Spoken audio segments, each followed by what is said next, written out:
لا إله إلا الله لا إله إلا الله لا إله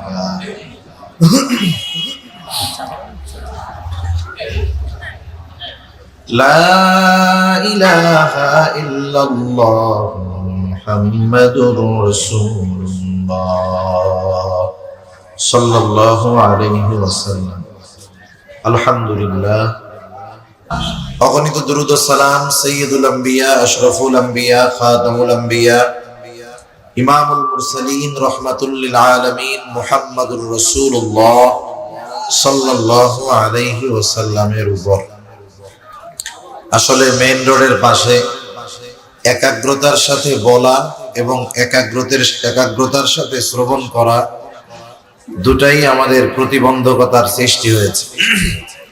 আসলে কথা বলার ক্ষেত্রেও একটু নিরিবিলি হলে ভালো হয়, আবার কথা শ্রবণ করার ক্ষেত্রেও যদি একেবারে নীরব নিরিবিলি হয় তাহলে কথাটা শ্রবণও একাগ্রতার সাথে করা যায়। এরপরেও যেহেতু বিকল্প ব্যবস্থা করা কঠিন, এই জায়গায় যেহেতু ব্যবস্থা হয়েছে আমরা একটু খেয়াল দিয়ে আলোচনাগুলো শুনবো। আল্লাহ তাআলা আমাকে ইখলাসের সাথে বলবা, আপনাদেরকে শ্রবণ করবার তৌফিক আল্লাহ তাআলা দান করেন। সকলে বলি আমিন।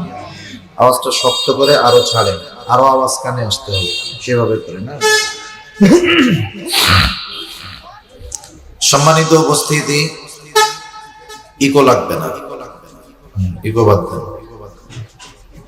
সম্মানিত উপস্থিতি, আমি আপনাদের খেদমতে পবিত্র কোরআনুল কারীমের দুই জায়গা থেকে তিলাওয়াত করেছি এবং রাসূল আকরাম সাল্লাল্লাহু আলাইহি ওয়াসাল্লামের অগণিত হাদিস থেকে দুইটা হাদিস পাঠ করেছি।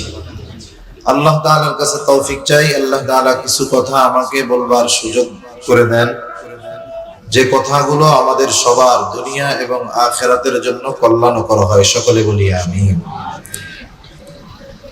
আপনারা হয়তো ইতিমধ্যে বিষয়টা জেনে গেছেন বা জানা আছে যে আমাদের শিক্ষা ব্যবস্থায় তথা পাঠ্যপুস্তকের মধ্যে কয়েকটা বিষয় অন্তর্ভুক্ত করা হয়েছে, যেই বিষয়গুলো আমাদের সন্তানদের জন্য ঈমান বিধ্বংসীকারী, ঈমান ধ্বংসকারী কিছু বিষয় আমাদের সন্তানদের পাঠ্যপুস্তকের মধ্যে ঢুকায় দেওয়া হয়েছে। এই জন্য আজকে মূলত আমি শিক্ষা নিয়ে কিছু কথা আপনাদের খেদমতে বলতে চাই। সাধারণত এই দুনিয়াতে তথা আমাদের দেশে দুই ধরনের শিক্ষা প্রণয়ন করা আছে, একটা হলো জাগতিক শিক্ষা আর একটা হলো ধর্মীয় শিক্ষা। একটা হলো জাগতিক শিক্ষা আর একটা হলো ধর্মীয় শিক্ষা। জাগতিক শিক্ষাটাকে দুই ভাগে ভাগ করা যায়। কয় ভাগে? একটু খেয়াল দিয়ে কথাগুলো শুনতে হবে একটু। জাগতিক শিক্ষাটাকে দুই ভাগে ভাগ করা যায়। একটা হলো জাগতিক উপকারী শিক্ষা আর একটা হলো জাগতিক উপকারবিহীন শিক্ষা।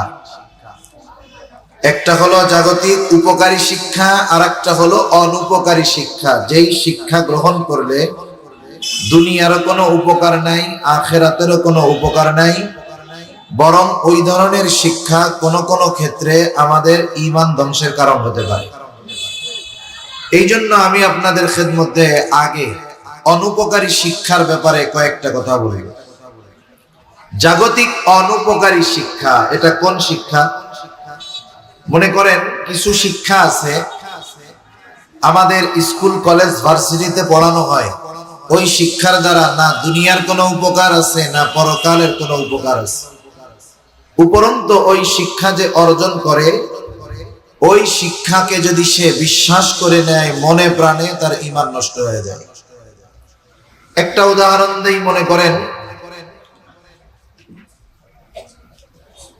জাগতিক শিক্ষায় একটা কথা, একটা শিক্ষায় একটা পড়ানো হয় যে মানুষ বিবর্তনের মাধ্যমে বানর থেকে মানুষ হয়েছে।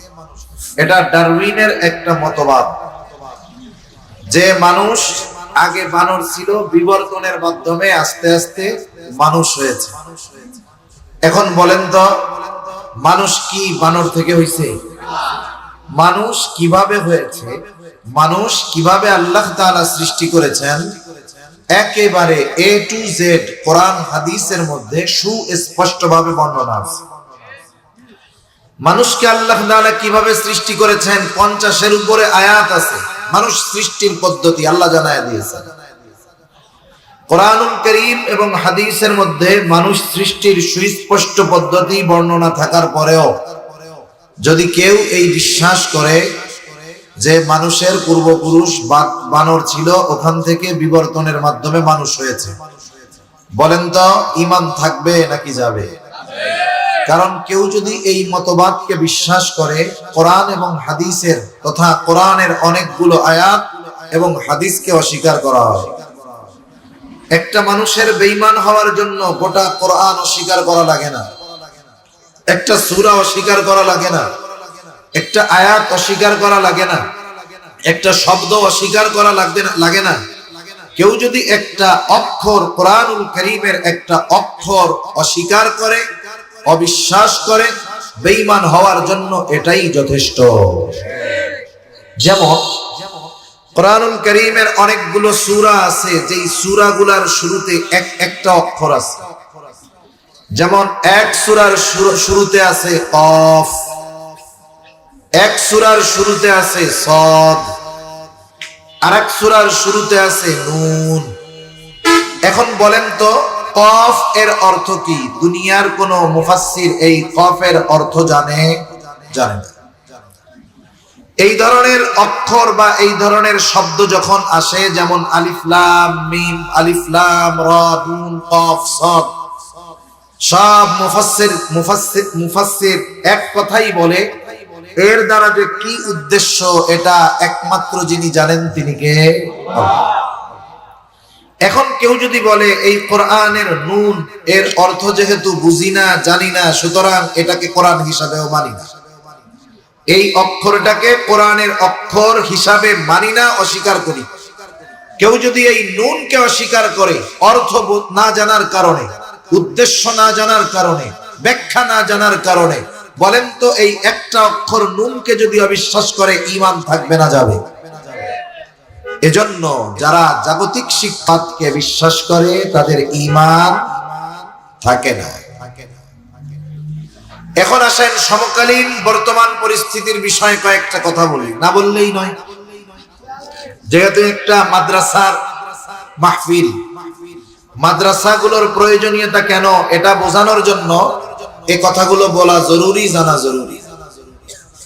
আমাদের বর্তমান শিক্ষা ব্যবস্থায় এই বছর যখন নতুন বই দেওয়া হলো, প্রথমে ক্লাস 3 যেই ইসলাম ও নৈতিক শিক্ষা নামে একটা বই দেওয়া হয়েছে। এই খবর তো জানেন নাকি? এটাও জানেন না? জানেন তো। এই বইয়ের পেছনের দিকের কভার পেজের ভেতরের অংশে দুর্গা মূর্তির ছবি দিয়ে দেওয়া হয়েছে। ভুল যদি হয় একটা, দুইটা, তিনটা, চারটার মধ্যে হতে পারে, কিন্তু দেশের অধিকাংশ বইয়ের মধ্যে, ইসলাম ও নৈতিক শিক্ষা বইয়ের মধ্যে ওই ছবিটা পাওয়া গেছে। যারা বলতেছে যে এই বিষয়টা ভুলে হয়েছে, এটা চ্যালেঞ্জ দিয়ে বলা যায় এটা ভুলে হয় নাই, এটা ইচ্ছাকৃতভাবে করে মুসলমানদের অবস্থাকে পর্যবেক্ষণ করা হয়েছে।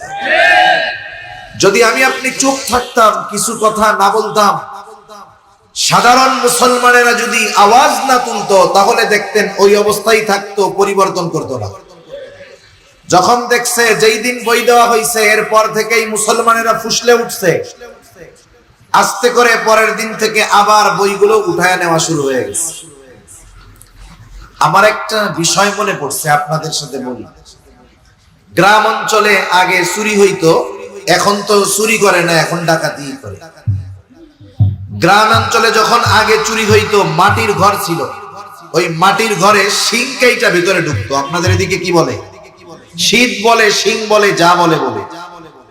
চোর যখন কোনো বাড়িতে এসে চুরি করবে, চুরি করার আগে সে বুঝবে কেমনে যে এই বাড়িতে চুরি করলে ধরা পড়তে হবে না? সে ওই বাড়িতে এসে আগে একটা আওয়াজ দিত, আওয়াজ। এই আওয়াজের একটা মাত্রা আছে। যদি এই পরিমাণ আওয়াজ দেওয়ার পরে ঘরের লোক যদি সজাগ থাকে, তাহলে তো ঘরের লোক বলবে এই কেরে, অথবা কি হলো দেখতে আসবে। এখন ওই রকম সে আওয়াজ করতো, দরজায় আঘাত করতো অথবা টিনের চালার উপরে আওয়াজ করতো। ওই মাত্রার আওয়াজের পরে যদি ঘর থেকে কেউ আওয়াজ করতো তাহলে ও বুঝতো এই বাড়িতে আজকে আর চুরি করা যাবে না। আর যদি ওই পরিমাণ আওয়াজের পরেও ঘরের মানুষ নাক ডাইকা ঘুমাইতো, ও মনে মনে চিন্তা করতো আজকে তাইলে এই বাড়িতে আমল করা যাবে। এইবার সে চুরি করত, কারণ সে জানে সে যে কাজ করবে ওই আওয়াজের চাইতে বেশি আওয়াজ তার হবে না। এই জন্য চোর শীত কেটে বা শিং কেটে চুরি করে নিয়ে আবার সুন্দর মতো নিরাপদে চলে যায়। তাহলে আওয়াজের পরে যদি ঘর থেকে প্রতি উত্তর আসে তাইলে চোর আর চুরি করে না, চুরি করতে ভয় পায়। সে তখন ফিরে যায়, চুরি করে না। আওয়াজের প্রতি উত্তর যদি না আসে সে চুরি করে। অনুরূপ ভাবে এইরকম কিছু বিষয় মাঝে মধ্যে আমাদের মধ্যে ছড়ায়া দিয়ে দেখতে চায় মুমিনদের ঈমানের অবস্থাটা কি, এরা কি চুপ থাকে নাকি ঈমানি আওয়াজে প্রতিবাদ করে। যখন প্রতিবাদ করে আস্তে করে সরায়া নিয়ে যায়। আর যেই দিন মুমিন প্রতিবাদ করবে না, দেখবেন ওই ঈমান বিধ্বংসী কর্মগুলো তারা জারি রেখে যাবে। ঠিক কিনা বলেন? এজন্য এক নাম্বার বিষয় হলো ইসলাম বিদ্বেষী কোনো কিছু যখন আমার আপনার নজরে পড়বে, এক নাম্বার ঈমানের দাবি হলো প্রত্যেকের অবস্থান থেকে যার যতটুকু সামর্থ্য আছে ওই সামর্থ্যের আলোকে প্রতিবাদ করা, এটা ঈমানি দায়িত্ব। এখন আসেন, ওই বইটার নাম হলো ইসলাম ও নৈতিক শিক্ষা। ইসলাম ও নৈতিক শিক্ষা। আমরা এক সময় প্রাইমারি স্কুলে পড়েছি, আমাদেরও ইসলাম শিক্ষা বই ছিল। এই বইয়ের নাম ছিল শুধু ইসলাম শিক্ষা, আর কিছু ছিল না। কিন্তু ওই বইয়ের মধ্যে 10টা সূরা ছিল, সূরার অনুবাদ ছিল, নামাজ পড়ার জন্য যা দরকার সব ছিল। এক কথায় ওই ইসলাম শিক্ষা থেকে আমরা ধর্মীয় শিক্ষার সাথে সাথে নীতি, নৈতিকতা, আদর্শ সবকিছু শিখতে পারতাম। এখন যে বইটা দেওয়া হয়েছে এই বইয়ের নাম হলো ইসলাম ও নৈতিক শিক্ষা। আমি আপনাদের একটা কথা জিজ্ঞাসা করি, বুঝলে একটু জবাব দিবেন।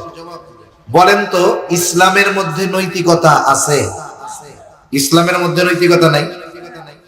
বুঝতেন প্রশ্নটা? বুঝতে পারছেন?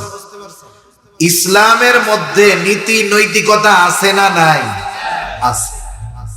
তাহলে ইসলামের মধ্যে যদি নৈতিকতা থাকে তাহলে বইয়ের নাম শুধু ইসলাম শিক্ষা হলেই তো হয়ে যেত। তাহলে ইসলাম ও নৈতিক শিক্ষা কেন দিল? ইসলাম থেকে নৈতিকতা এই শব্দটাকে আলাদা কেন উল্লেখ করলো? একটা বই যখন আমার আপনার বাচ্চাকে দেওয়া হয়, ওই বইয়ের উপরে যেই ছবি থাকে ওই ছবিটাও যে কোনো ধরনের মেসেজ, শিক্ষা আমাদেরকে প্রদান করে। এই বইয়ের নামের মধ্যেও অন্তর্নিহিত আছে গভীর এক ষড়যন্ত্র, এটা আমরা বুঝি না। ইসলাম থেকে নৈতিকতাকে কেন আলাদা করার দরকার হবে? যদি ইসলামের মধ্যে নৈতিকতাই থাকে পূর্ণরূপে, তাহলে ইসলাম থেকে নৈতিকতা শব্দকে আলাদা করার কোনো দরকার নেই। এবং কেউ যদি এ কথা মেনে নেয় বা বিশ্বাস করে যে ইসলামের মধ্যে নৈতিকতা নাই, সে যে বেঈমান, কোনো সন্দেহ নাই। কারণ ইসলাম পূর্ণাঙ্গ এক জীবন ব্যবস্থা। এ ঘোষণা কার? জোরে বলেন কার? আল্লাহ তাআলা। সেজন্য ইসলামের মধ্যেই পরিপূর্ণ নৈতিকতা আছে, কিন্তু এরপরেও নৈতিকতা শব্দকে আলাদা কেন করলো? ইসলাম ও নৈতিক শিক্ষা কেন এই বইয়ের নাম দেওয়া হলো? এর দ্বারা আমাদেরকে বোঝাতে চাওয়া হয়, বুঝি আর না বুঝি, ওরা বলতে চায় ইসলাম এক জিনিস, নৈতিকতা আর এক জিনিস। ইসলামের মধ্যে নৈতিকতা নাই, এই জন্য আলাদাভাবে নৈতিকতাকে উল্লেখ করা হয়েছে। নাউজুবিল্লাহ বলেন। এক সময় যখন সময় আস্তে আস্তে যাবে, দেখবেন যেহেতু নৈতিকতাকে বাড়ানো হয়েছে, এক সময় ইসলাম বাদ দিয়ে বইটার শুধু নাম দিবে নৈতিকতার শিক্ষা। তাহলে ইসলাম শব্দটাও মূলত এদের ভালো লাগে না। আপনি যখন একটা জিনিসকে এক জায়গা থেকে বাদ দিবেন, আগে ওইটার বিকল্প বাইর করতে হবে। এই নৈতিকতা শব্দটাকে ভবিষ্যতে তারা ইসলামের বিকল্প হিসাবে ব্যবহার করতে চায়। এই এক সময় বইয়ের নাম ছিল ইসলাম শিক্ষা, এখন দিয়েছে ইসলাম ও নৈতিক শিক্ষা। আমরা যদি প্রতিবাদ না করি, 10 বছর পরে লিখে রাখেন ইসলাম বাদ দিয়ে ওই বইয়ের শুধু নাম দিবে নৈতিক শিক্ষা।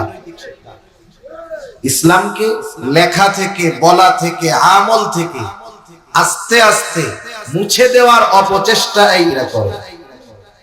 আমি অল্প অল্প করে বলে যাব, বেশি দূর বলবো না। এরপরে আসেন সপ্তম শ্রেণীর একটা বই, ইতিহাস ও সামাজিক বিজ্ঞান। এই বইটার কভার পেজ আপনাদের কোন সন্তান, ছোট ভাই বোন যদি পড়ে যায় দেখবে, ওই বইয়ের কভার পেজের মধ্যে ছবি দেওয়া আছে। এই ছবি থেকেও আমাদের জন্য শিক্ষণীয় বিষয় আছে। সপ্তম শ্রেণীর বই কারা পড়ে এটা আগে আমাদের জানতে হবে। সপ্তম শ্রেণীতে যখন কোনো ছেলে অথবা মেয়ে ওঠে, অধিকাংশ ছেলে মেয়ে তখন প্রাপ্তবয়স্ক, বালেগ অথবা বালেগা হয়ে যায়। আমরা অনেক সময় মনে করি যে 18 বছরের আগে মনে হয় ছেলে মেয়ে বালেগ হয় না, এটা ভুল কথা। বালেগ কত বছর বয়সে হয় ইসলাম আমাদেরকে জানিয়ে দিয়েছে।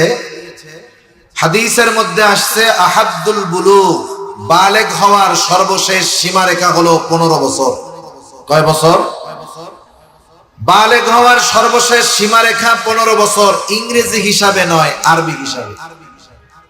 তাহলে আরবি হিসাবে হিজরি সন অনুযায়ী যদি 15 বছর বয়সে একটা ছেলে বালেগ হয়, তাহলে ইংরেজি হিসাবে এই সময় সীমা হয় 14.5 বছর। তার মানে একটা ছেলের বালেগ হওয়ার সর্বোচ্চ সময় সীমা ইংরেজি হিসাবে 14.5 বছর। এর আগেও সে বালেগ হতে পারে।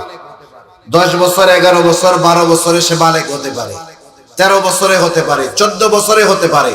কিন্তু যখন ইংরেজি হিসাবে 14.5 বছর বয়স হয়ে যাবে, তখন থেকে কোনো আলামতের দরকার নাই, বয়সের হিসাবে সে তখন থেকে প্রাপ্তবয়স্ক।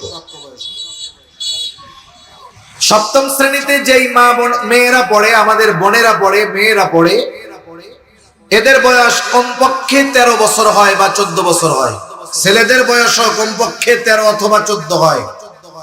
আর মেয়েরা 9 বছরে মোটামুটি বালেগা হয়ে যায়। এখন বলেন তো, একটা ছেলে সে যখন প্রাপ্তবয়স্ক হলো, বালেগ হয়ে গেল, বালেগ হওয়ার আগে শিশুকালে সে যদি ল্যাংটা হইয়া রাস্তা দিয়ে হাঁটতো, তার কি কোনো গুনাহ হইতো? কথা বলেন, গুনাহ হতো? কিন্তু একটা ছেলে অথবা মেয়ে বালেগ, বালেগা হওয়ার পরে শরীয়ত তার জন্য যতটুকু ঢেকে রাখা ফরজ করেছে, শরীর ঢেকে রাখা, সে যদি তার ওই ফরজ পরিমাণ ঢেকে রাখার অংশ থেকে একটুও বের করে রাখে, বলেন তো সগীরা গুনাহ না কবিরা গুনাহ?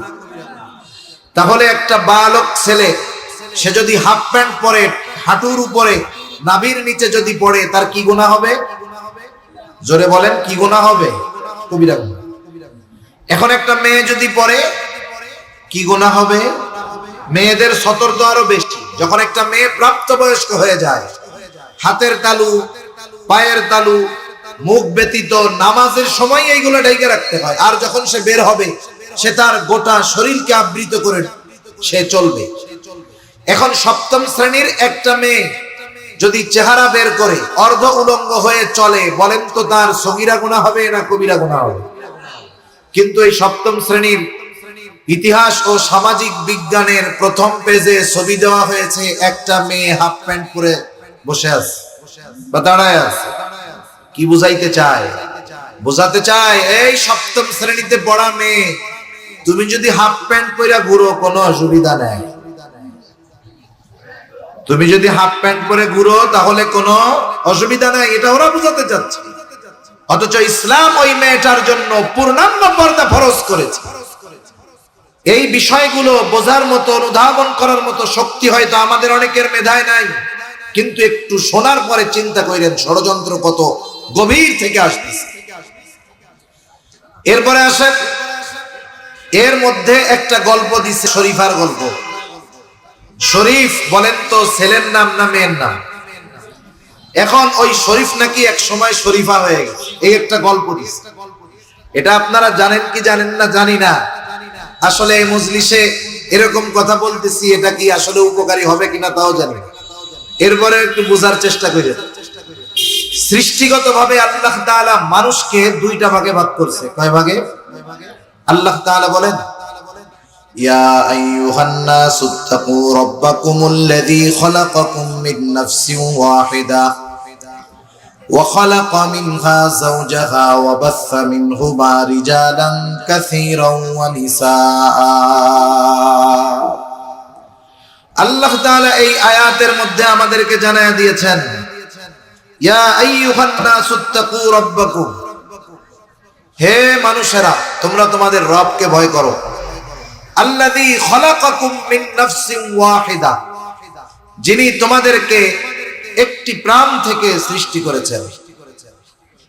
আল্লাহ সুবহানাহু ওয়া তাআলা জানায়া দিলেন ওয়া খালাকা মিনহা যাওজাহা, এরপরে আল্লাহ তাআলা ওই এক প্রাণ থেকে তার স্ত্রীকে বাইর করলেন, সৃষ্টি করলেন, এবং এরপরে উভয়ের মাধ্যমে ওয়াবাসসা ফী মিনহুমা রিজালান কাসীরান ওয়া নিসাআ, এই দুইজনের থেকে অনেক নারী এবং অনেক পুরুষদেরকে আল্লাহ তাআলা বের করলেন, সৃষ্টি করলেন। তাহলে সৃষ্টিগতভাবে মানুষ দুই প্রকার, এক প্রকার হলো পুরুষ আর এক প্রকার হলো নারী। এক প্রকার পুরুষ আর এক প্রকার হলো নারী। এখন দুনিয়ায় আমরা কি দেখি? দুনিয়ায় আমরা দেখি একদল পুরুষ, একদল নারী, আর একদল লোক আছে, এদেরকে আমরা হিজড়া বলি বা তৃতীয় লিঙ্গবাদ বলি। যদিও আমরা তাদেরকে পৃথক করে দিয়েছি, আসলে শরীয়ত তাদেরকে এই পৃথক করে নাই। আমাদের সমাজ না বোঝার কারণে কারো সন্তান যদি হিজড়া হয় তাহলে তাকে ঘর থেকে বের করে দেয়। আসলে এটা উচিত না, বরং এটা তার উপরে জুলুম। কথা কি বুঝেন? আচ্ছা, বুঝলে তো ভালো। এখন আসেন, আমরা পুরুষের সংজ্ঞা কি, নারীর সংজ্ঞা কি, হিজলার সংজ্ঞা কি, এই তিনটা সংজ্ঞা আমরা আগে জানি। তাহলে বর্তমান সময়ের আলোচিত একটি শব্দ, এই শব্দের নাম আপনারা শুনছেন? কেউ?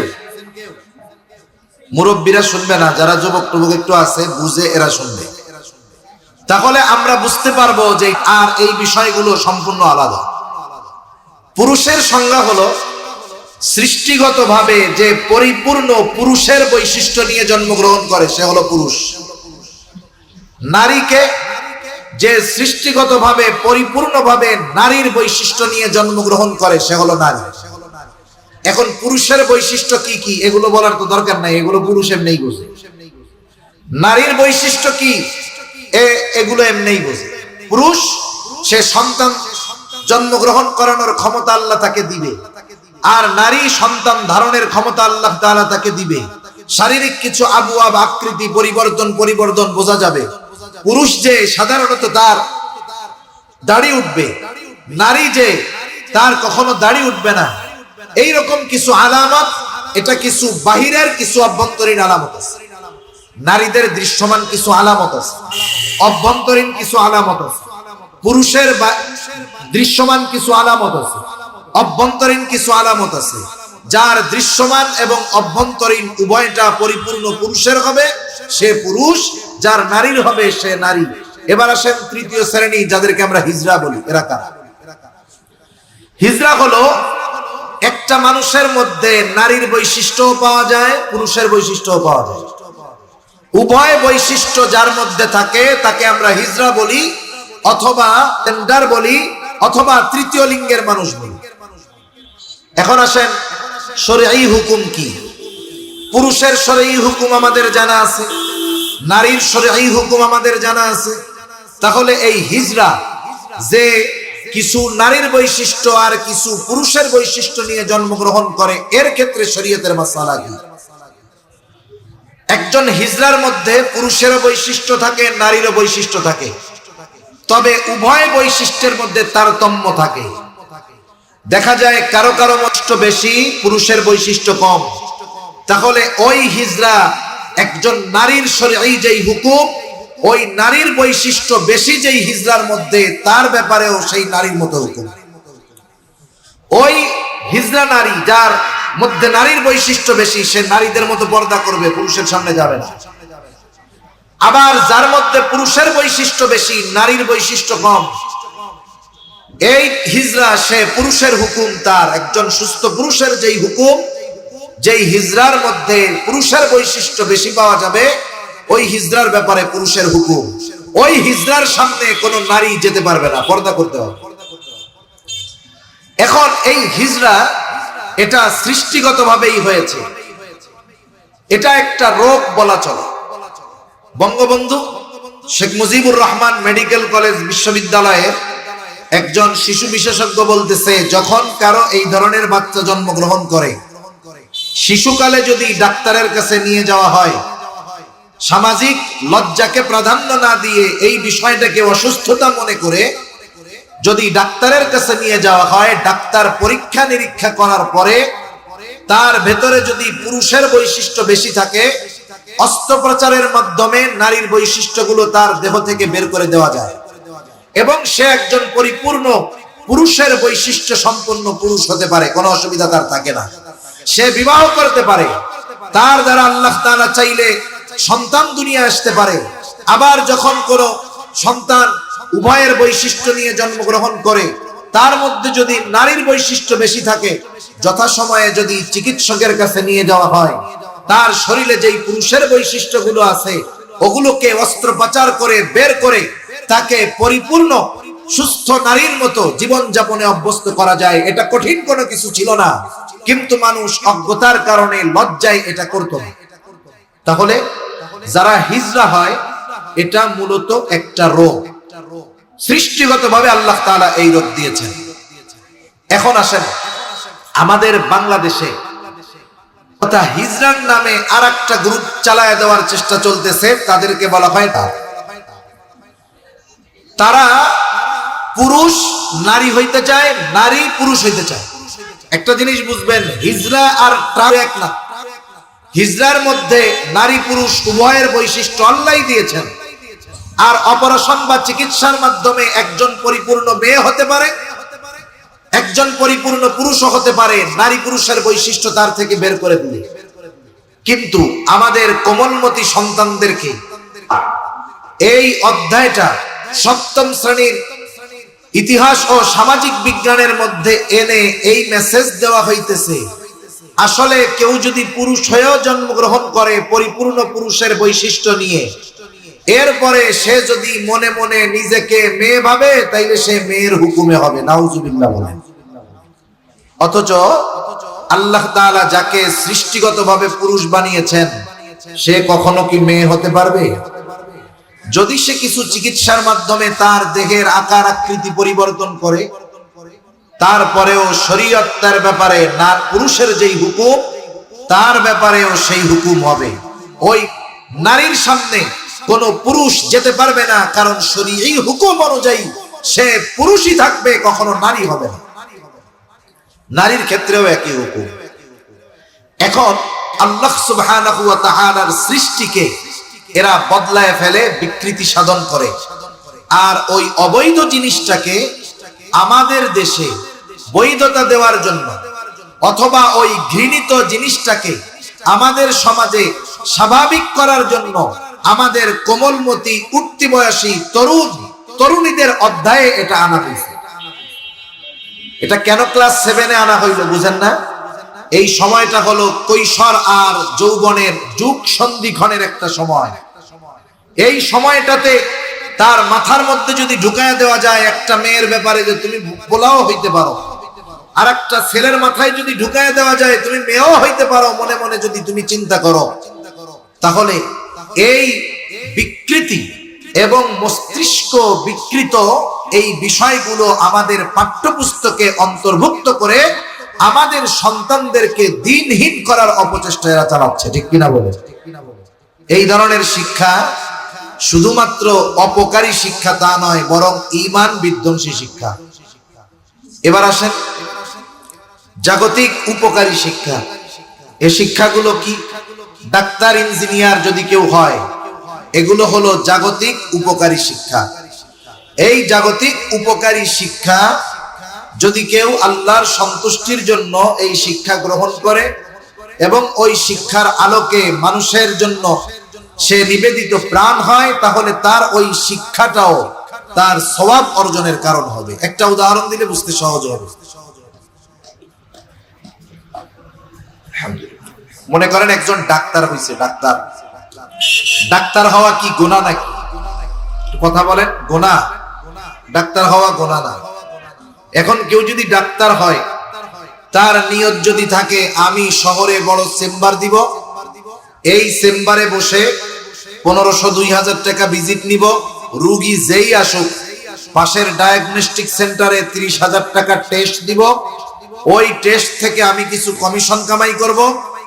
এখন যদি এই নিয়তে কেউ ডাক্তারের নামে ডাকাতি করে, বলেন তো এই উপকারী শিক্ষা তার জন্য কল্যাণকর হবে নাকি ক্ষতিকর হবে? নিঃসন্দেহে ক্ষতিকর হবে।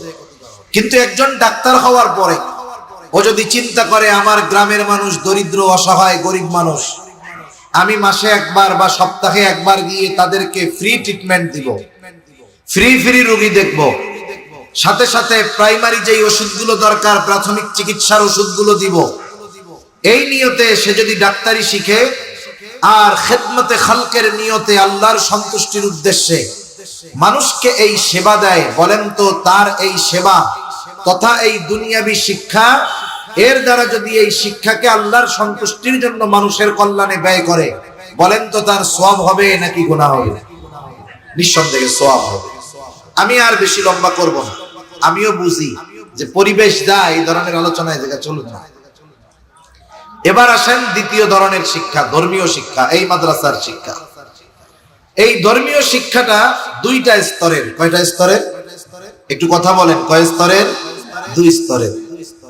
একটা হলো কিছু ধর্মীয় শিক্ষা অর্জন করা ফরজে আইন, আর একটা হলো ফরজে কিফায়া। ফরজে আইন যেটা, এটা প্রত্যেকটা মুমিনের জন্য শিক্ষা করা ফরজ, ওই পরিমাণ ইলম, ওই পরিমাণ জ্ঞান প্রত্যেক মুমিনের জন্য শিক্ষা করা ফরজ। এ কথা রাসূল আকরাম সাল্লাল্লাহু আলাইহি ওয়াসাল্লাম বলেন, قال رسول الله صلى الله عليه وسلم طلب العلم فريضة على كل مسلم। রাসূলুল্লাহ সাল্লাল্লাহু আলাইহি ওয়াসাল্লাম বলেন, দ্বীনি ইলম শিক্ষা করা প্রত্যেক মুসলমান নরনারীর উপরে ফরজ। এখন প্রথম প্রশ্ন হলো, একজন কতটুকু দ্বীনি ইলম শিখবে? যেটুকু অর্জন করা তার জন্য ফরজ। কেউ কেউ বলেন কমপক্ষে নিজে দ্বীনের উপরে চলার জন্য যতটুকু ইলমে দ্বীন শিক্ষা করা লাগবে ততটুকু শেখা ফরজ। আবার কেউ কেউ বলেন না, অতটুকুই যথেষ্ট নয়, বরং আরো বেশি হতে হবে।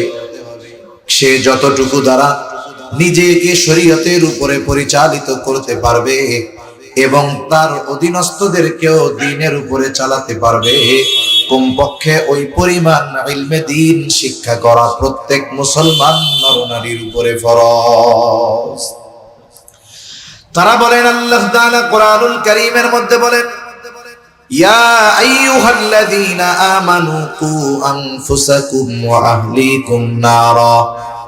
আল্লাহ তাআলা বলেন, হে ঈমানদারেরা, তুমি নিজেকে জাহান্নাম থেকে বাঁচাও, অধীনস্থদেরকেও বাঁচাও। আল্লাহ রাব্বুল আলামিনের মুমিনদের প্রতি দুইটা আদেশ, দুইটা নির্দেশ। এক নাম্বার নির্দেশ, হে ঈমানদারেরা, নিজেকে জাহান্নামের আগুন থেকে বাঁচাও। কেমনে বাঁচাবে মুমিন? আল্লাহ তাআলার আদেশ নিষেধ মান্য করার মাধ্যমে সে নিজেকে জাহান্নামের আগুন থেকে বাঁচাবে।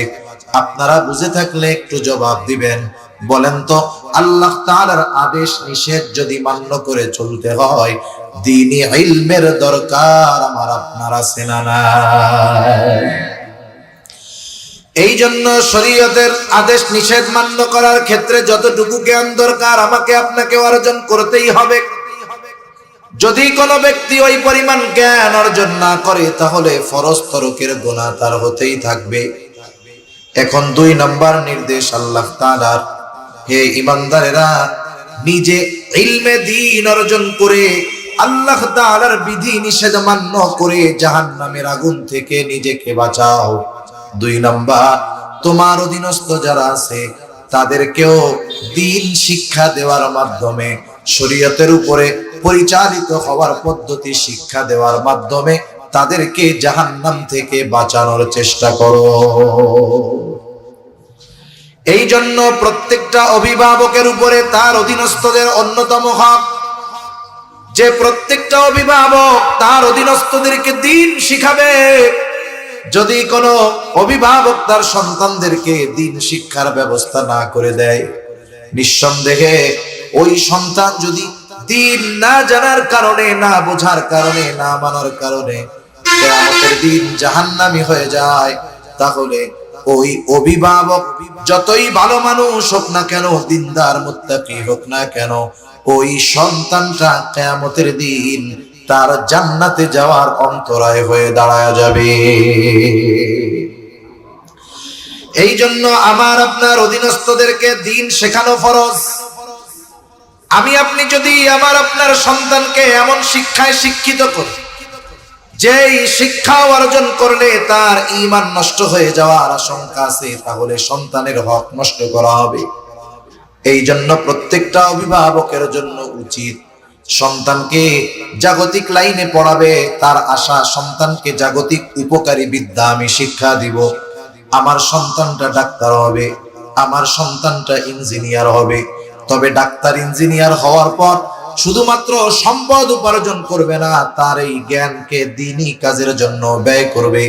এই রকম ইচ্ছা যদি আমার আপনার মধ্যেও থাকে, বাস্তবতা হলো ওই জাগতিক উপকারী শিক্ষা তাকে শিক্ষা দেওয়ার আগে তাকে কমপক্ষে ধর্মীয় জ্ঞান যতটুকু শিক্ষা করা ফরজ, অতটুকু শিক্ষার ব্যবস্থা অবশ্যই করতে হবে। এখন যদি আপনি আমি আমার আপনার সন্তানদেরকে প্রাথমিক শিক্ষায়, দ্বীনি শিক্ষায় শিক্ষিত করি, তাহলে আমাদের লাভ কি? এই উপমহাদেশ একটা সময় গ্রাম ছিল না, শহর ছিল না, প্রত্যেকটা ঘরে ঘরে কিন্তু ফজরের সময় কোরআনের আওয়াজ শোনা যাইত। গ্রামে বেশি দেখেছি, কারণ আমি গ্রামের ছেলে, শহরে আসছি পরে। আমরা গ্রামে দেখছি যখনই ভোর হতো, সকাল হয়ে যেত, দলে দলে সব মক্তবের দিকে রওনা হয়ে যাইত। মক্তবে না গেলে মায়ের খাওয়া লাগতো, পিটানি খাওয়া লাগতো। আবার স্কুলে যাইতো, যারা ক্লাস 1-এ পড়তো তারা যাইতো 10টায়, আর যারা ক্লাস 3, 4, 5-এ পড়তো প্রাইমারিতে তারা যাইতো 12টায়। 1, 2 তাদের ক্লাস ছিল 2 ঘন্টা, 10টা থেকে 12টা। আর 3, 4, 5 এটা ছিল হলো 12টা থেকে 4টা। এটাই ছিল মূল ক্লাস রুটিন। কিন্তু সকাল শুরু হইতো কোরআন দিয়ে। অনেক মুরব্বী এখনো আপনি খুঁজে পাবেন যে তার ইসলামের বেসিক শিক্ষা যেটা, তথা যেই পরিমাণ দ্বীন তার জন্য শিক্ষা করা ফরজ, দেখা যাবে ওই পরিমাণ দ্বীন সে সকালবেলা ওই মক্তব শেখে থেকেই শিক্ষা গ্রহণ করেছে। একটা মানুষের যতটুকু দ্বীন শেখা ফরজ, মোটামুটি মক্তব থেকেই আমরা শিখে ফেলছি। কিন্তু এখনকার পরিস্থিতি ভিন্ন, কারণ এখন দেখবেন শহরে অনেক স্কুল আছে, গ্রামেও আছে, যেই স্কুলগুলোর ক্লাস 10টায় শুরু হয় না, বরং সকাল 6টায় শুরু হয়। ঠিক কিনা বলেন? এটা কোথার থেকে আসলো, এই ইতিহাস আমাদের জানার দরকার। উপমহাদেশে অনেকের কথা বলা যাবে, কিন্তু প্রসিদ্ধ একজনের কথা বলি। উপমহাদেশে দীর্ঘ সময় এনজিওদের মিশন বাস্তবায়ন করার জন্য উপমহাদেশে একজন মহিলার আগমন ঘটেছিল। এই মহিলার নাম ছিল শান্তিতে, তাকে নোবেল পুরস্কার দেওয়া হয়েছিল। সে জীবনের বড় একটা অংশ এই উপমহাদেশে সে অতিবাহিত করেছে। এই এনজিও এর মাধ্যমে পরিচালিত সমস্ত রকমের ডোনেশন এরা দেয়। কেন দেয়? দেওয়ার কারণ হলো নারী তথা এনজিওদের অন্যতম উদ্দেশ্য হলো অন্য ধর্মের মানুষকে খ্রিস্ট ধর্মে ধর্মান্তরিত করা। এজন্য দেখবেন এই দুনিয়ার অন্যতম বড় এক ধনী, এর নাম হই, সে দুনিয়ায় বাইচা থাকতেই তার সম্পদের অর্ধেকেরও বেশি সে মরার আগেই নারীর জন্য সে দান করে গিয়েছে। এই যে বিপুল পরিমাণ অর্থ খেট করে, ওই অর্থগুলো মুসলমানদের ঈমান হরণের কাজে ব্যয় হয়। বিভিন্ন জায়গায় বিভিন্ন পদ্ধতিতে আসে। আমাদের দেশে কয়েকটা অঞ্চলে এই মিশনারিদের তৎপরতা খুব বেশি। একটা হলো পার্বত্য অঞ্চল। পার্বত্য অঞ্চলে দিন যাচ্ছে। আগে কিন্তু পার্বত্য অঞ্চলের ধর্ম ছিল, হিন্দু ছিল, কিছু কিছু ছিল অন্য ধর্মের ছিল, কিন্তু তাদের দারিদ্রতা অভাবের সুযোগ নিয়ে এগুলো ওই মানুষগুলোকে ধর্মান্তরিত করে এমন এক ষড়যন্ত্র তারা করতেছে। তাদের টার্গেট এই রকম, মাঝে মধ্যে অনলাইনেও দেখা যায় তারা পার্বত্য 4 জেলাকে আলাদা করে নতুন একটা দেশ ঘোষণা করার জন্য অপচেষ্টা তারা চালিয়ে যাচ্ছে, ঠিক কিনা বলে? এজন্য যখন গভর্নমেন্ট ওই সব এলাকায় সেনাবাহিনীর তৎপরতা বাড়ায়া দেয়, সেনা ক্যাম্প প্রতিষ্ঠিত হয়, দেখবেন ওরা খুব বিরোধিতা করে, পাহাড়িরা বিরোধিতা করে। লাগবে না এইসব? কেন বিরোধিতা করে? কারণ ওরা চায় যে আস্তে আস্তে পার্বত্য 4 জেলাকে আলাদা করে নতুন আর একটা দেশ ঘোষণা করে। এই জন্য সেনাবাহিনী, বিজিবি প্রায় আপনারা হয়তো খবরে পান, তাদের সাথে গোলাগুলি হয়, মেরে ফেলে, অনেক কিছু করে। পরত ওইদিকে বেশি। এরপরে আর একটা আছে উত্তরবঙ্গে। উত্তরবঙ্গে কেন? কারণ উত্তরের মানুষ এমন এক অবস্থান তাদের অতি গরমেও কষ্ট, শীতেও কষ্ট, সব সময় তারা একটা কষ্টের মধ্যে থাকে। আবার কিছু কিছু প্রত্যন্ত অঞ্চল আছে, সেই সব জায়গায় মানুষের জন্য যাওয়া কঠিন, নাগরিক সুযোগ সুবিধা পাওয়া কঠিন, যেখানে নৌকায় যাওয়া যায় না, গাড়িতে যাওয়া যায় না, মাইলের পর মাইল পথ হেঁটে হেঁটে যেতে হয়, তাও বালুর মধ্য দিয়ে, চরের মধ্য দিয়ে। কে যাবে ওইখানে? আপনি যায় দেখবেন আমাদের বাংলাদেশের কোনো স্বাস্থ্য ব্যবস্থা ওখানে নাই, কোনো কমিউনিটি হসপিটাল নাই, কিন্তু যায় দেখবেন একটা কারির হসপিটাল ওই জায়গায় আছে। আলহামদুলিল্লাহ, এখন অনেক মুসলমানদের মধ্যে এই বিষয়ে সচেতনতা আসছে।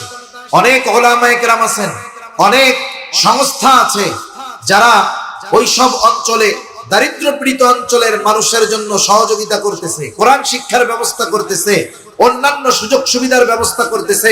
কিন্তু বাস্তবতা হলো যেই পরিমাণ ডোনেট করতে পারে আমাদের মুসলমানদের সেই পরিমাণ অর্থ নাই, যার কারণে তাদের যেই ব্যয়, এর চাইতে মুসলমানদের ব্যয় একেবারে আকাশ জমিন তফাৎ, একেবারে অতি অল্প। তারা ওইখানে হসপিটাল করছে, অভাবীদেরকে বাড়ি বানায় দিচ্ছে, ঘর বানায় দিচ্ছে। এই সুযোগে সরল মনা মুসলমান, যাদের নুন আনতে পান্তা ফুরায়, এরা আর দিনের কি বুঝবে? পেটই চলে না, ইসলাম দিন দিয়ে কি করবে? এই সুযোগটা গ্রহণ করে সরল মনা মুসলমানদেরকে এরা মুসলমান বানায় ফেলতেছে। নাম মুসলিম বাদ দিচ্ছে না, নাম বলায় না, এরা বলায় তোমরা বলবা আমরাও মুসলিম, তবে তাই মুসলিম। নাউজুবিল্লাহ। লক্ষ লক্ষ মানুষকে তারা এভাবে, এটা এনজিওদের কাজ। আরেকটা গ্রুপ আছে তো আহমদিয়া মুসলিম, মনে রাখবেন, এদের এই অর্থ আসে থেকে, এদেরও মিশন এইটা, মুসলমানদের ঈমান হরণ করা। ওরা বানায় মুসলিম। এই দুইটা কিন্তু আলাদা না। রসুনের শাখা যত হোক, রসুনের গোড়া যেমন এক জায়গায়, এই ধরনের এনজিও আর সবকিছুর গোড়া কিন্তু এক জায়গায়। এখন আসেন, এই সময়ে তারা যত সফল, এনজিওরা এই সময়ে মুসলমানদের ঈমান হরণে যতটা সফলতা অর্জন করছে, ব্রিটিশ শাসন আমলে এতটা সফলতা তারা অর্জন করতে পারে নাই। যেই মিশন নিয়ে উপমহাদেশে পাঠানো হয়েছিল, সেই মিশন যথাযথভাবে সাকসেসফুল করতে পারে নাই। 200 বছরে পারে নাই। কি পারে নাই? পারে নাই হলো এইটা যে মুসলমানদেরকে কোরআনুল কারীম থেকে দূরে সরায়া দিয়ে এদের ভিতরে খ্রিস্টবাদের বীজ বপন করে মুসলিমহীন করা, ঈমানহীন করতে ওরা পারে নাই, কিন্তু বর্তমানে পেরে গেছে। ওই সময় কেন পারে নাই?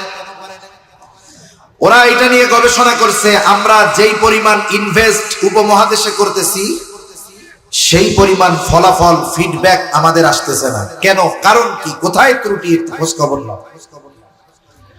এরা এদের আলোচনা পরামর্শের পরে যেই বিষয়টা ওদের আলোচনার মধ্যে ফুটে উঠলো, সেটা হলো মুসলমানেরা তাদের দিন শুরু করে কোরআনুল কারীম দিয়ে।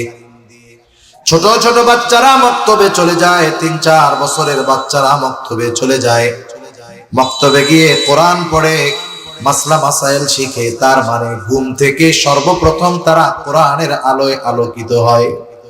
প্রত্যেকটা ঘরের মধ্যে সকালবেলায় কোরআনের তিলাওয়াত হয়। এরপরে অন্যান্য জাগতিক কর্ম তারা শুরু করে।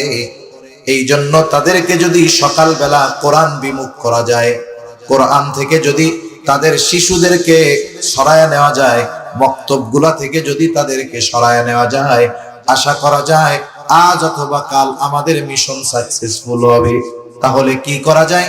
এমন একটা শিক্ষা প্রণয়ন করো যেই শিক্ষার মধ্যে চটকদারিতা থাকবে, ওই শিক্ষা অর্জনে সকলে আগ্রহী হবে। সাথে সাথে মুসলমানের সন্তানেরাও তাদের সন্তানদেরকে ওই শিক্ষায় শিক্ষিত করার জন্য উদ্গ্রীব হয়ে উঠবে। কি করা যায়? এরাই সর্বপ্রথম আমাদের বাংলাদেশে যেই শিক্ষা ব্যবস্থা ওরা আনলো সেটার নাম হলো কিন্ডারগার্টেন। কিন্ডারগার্টেন, এই কিন্ডারগার্টেন প্রথম দিকে একেবারে আপনাদের জানা থাকতেও পারে নাও পারে, এখন তো কিন্ডারগার্টেন সব জায়গায় আছে। ওই সময় কিন্তু কিন্ডারগার্টেন সব জায়গায় ছিল না, শুধুমাত্র এনজিওদের তত্ত্বাবধানে কিছু কিন্ডারগার্টেন স্কুল পরিচালিত হইত। এরপরে আস্তে আস্তে এটা বাড়ছে, কিন্তু প্রথম এটা শুধু পরিচালিত হতো এনজিওদের পরিপূর্ণ তত্ত্বাবধানে। এই কিন্ডারগার্টেনের ক্লাস শিডিউল করা হলো সকাল 6টা বাজে। সকাল 6টা থেকে 11টা, 6টা থেকে 12টা হলো কিন্ডারগার্টেনের ক্লাস হবে। কিন্ডারগার্টেনে কি শেখানো হবে?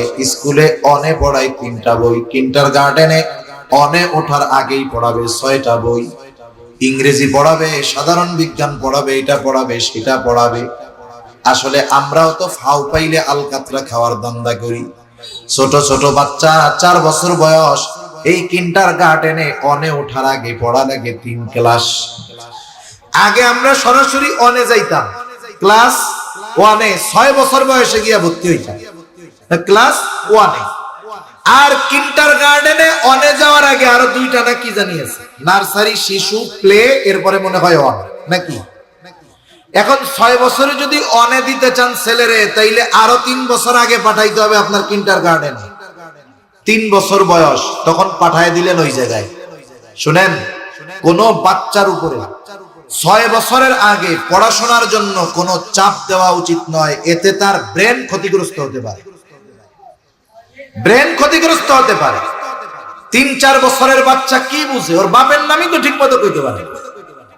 আপনি আমি ছেলে ইংরেজি শিখবে, বই বেশি পড়ায়, এই আশায় সকালবেলা 5টা, 5:30, 6টায় তাকে ঘুম থেকে উঠায়া পাঠায়া দিছি কিন্ডারগার্টেনে। বই এতগুলো, পিছনে ব্যাগ, ছোট বাচ্চা ব্যাগ নিয়ে সামনে দৌড় দিলে পিছনে পড়ে যায়। ঠিক কিনা বলে? দেখেন, শিক্ষা সামগ্রী অনেক সময় ওই শিক্ষার ভবিষ্যৎকে আমাদের দেখায় দেয়। এই যে 4 বছরের বাচ্চা যখন 2-3 কেজি ওজনের ব্যাগ নিয়ে সামনে যাইতে গিয়ে পেছনে পড়ে যায়, এই শিক্ষা সামগ্রী বহন করতে গিয়ে সে সামনে যেতে পারে না, বরং পেছনে পড়ে যায়। মূলত এটা আমাদেরকে চোখে আঙ্গুল দিয়ে দেখা দেয়, দেখো তুমি মনে করতেছো এই শিক্ষা গ্রহণ করে তোমার সন্তান অনেক বড় কিছু হয়ে যাবে, তা নয়। বরং তোমার সন্তান যেমন এই শিক্ষা সামগ্রী নিয়ে সামনে যাইতে গিয়া পেছনে পড়ে যাচ্ছে, এই শিক্ষায় যদি সে পূর্ণাঙ্গ শিক্ষিত হয়, ওর ভবিষ্যৎ সামনের দিকে যাবে না, বরং একটা সময় সে পেছনের দিকে পড়ে যাবে। আওয়াজটা ছাড়ো না, ফেস ফেস করে কষ্ট হইতেছে।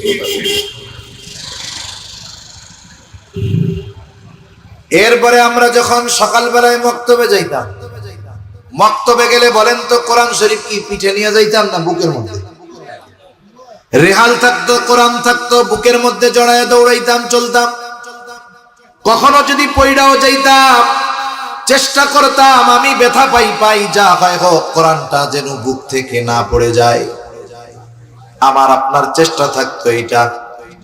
আবার যদি অনাকাঙ্ক্ষিত ভাবে কোরআনটা হাত থেকে পড়ে যাইতো, কত সুমা, কত আদর, মুস্তাম, আল্লাহর কাছে মাপ চাইতাম।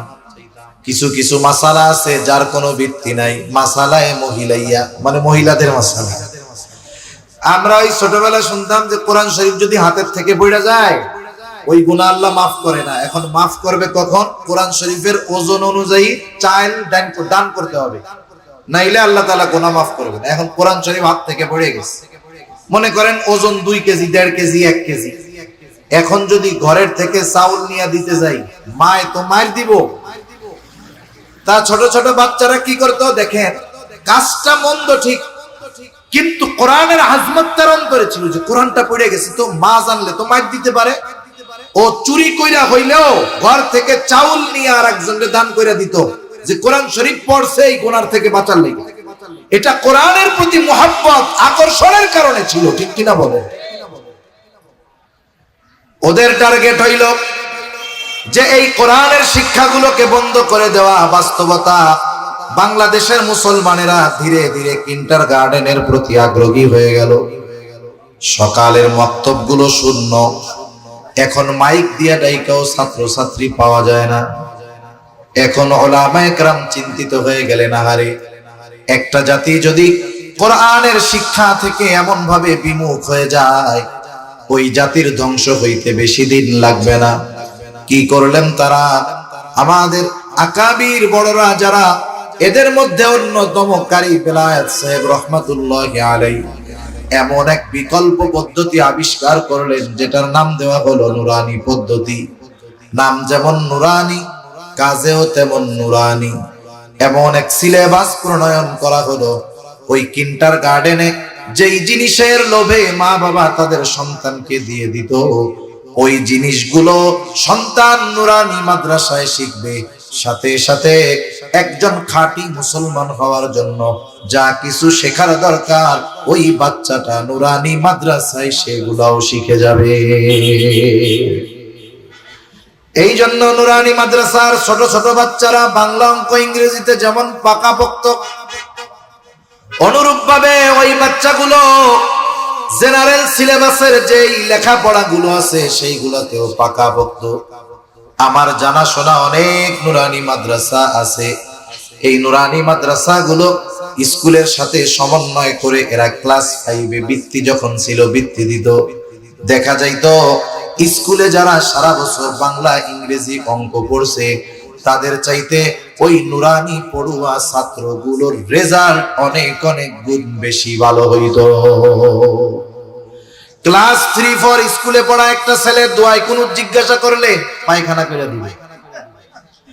আর নুরানি মাদ্রাসার ক্লাস 1-2 ছাত্র এক জিজ্ঞাসা করেন, ও নিজে যেমন নামাজের মাসলা মাসাইল যত কিছু দরকার সব জানে, জানাজা কেমনে পড়াইতে হবে তাও জানে, 2 রাকাত নামাজের 60টা মাসালা কি কি আছে তাও জানে, আবার অঙ্ক, ইংরেজি, বাংলা এগুলো সব পাকাপোক্ত।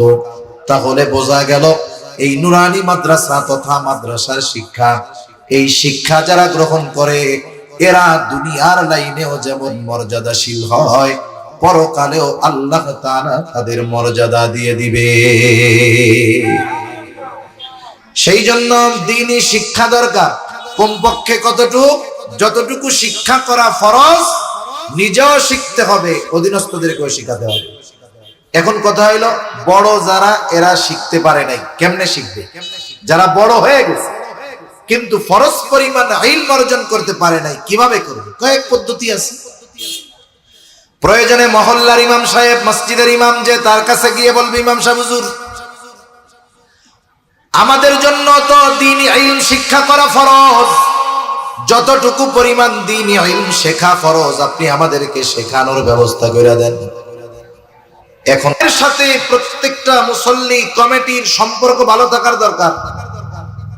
সেজন্য আমরা ইমামদের সাথে সম্পর্ক ভালো করব। আমার দাদা ইমাম ছিলেন, আমার দাদা ইমামতি করতেন। আমার দাদা মারা গেছে 1998 সালে। দাদা যেই সব জায়গায় ইমামতি করছেন, ওই সব অঞ্চলের মুরব্বী যারা বাইচা আছে অথবা ওনার কাছে যারা পড়ছে, এখন পর্যন্ত আমাকে আমার ওই দাদার কারণে তারা সম্মান করে, শ্রদ্ধা করে। মুরব্বীরা বলে যে, শোনো, মুন্সি সাহেব কইতে আছে, মুন্সি সাহেব কয়, আমরা মুন্সি সাহেবের কাছে গিয়া ছেলে মেয়ে বিবাহ দিবে, আগে গিয়ে ইমাম সাহেবের সাথে পরামর্শ করতে, যে মুন্সি সাহেব, অমুক এলাকার অমুকের ছেলে তো আমার মেয়েটার প্রস্তাব দেয়, কি বলেন, বিবাহ কি দেওয়া যায়? ইমামদের সাথে আগের মুসল্লিদের কত ঘনিষ্ঠতা ছিল, সম্পর্ক ছিল।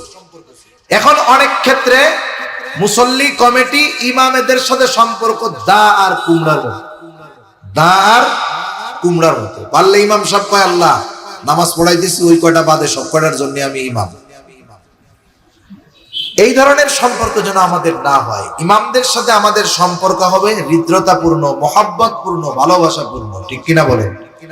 এখন আপনারা গিয়ে যদি বা কোন মহল্লার কেউ যদি গিয়ে ইমাম সাহেবকে 20 জন বলে যে হুজুর যেহেতু ওই পরিমাণ ইলমে দ্বীন শিক্ষা করা আমাদের জন্য ফরজ, এই গুনাহ তো আমাদের হইতেছে চলমান, আপনি একটু আমাদের ওই পরিমাণ জ্ঞান শিক্ষা দেওয়ার ব্যবস্থা করে দেন, রাত্রে এশার পরে 1 ঘন্টা আমাদেরকে দেন। বলেন ইমাম সাহেবের যদি সুযোগ থাকে তাহলে ইমাম সাহেব কি বলবে না না এ কাজ আমি পারবো না, আমি খালি 5 ওয়াক্ত নামাজ পড়াবো আর আপনি মরলে জানাজাটা পড়াইয়া দিবেন? এই কথা বলবে নাকি? বরং দেখবেন আগ্রহের সাথে, দরদের সাথে আপনাদের শিখিয়ে দিবেন।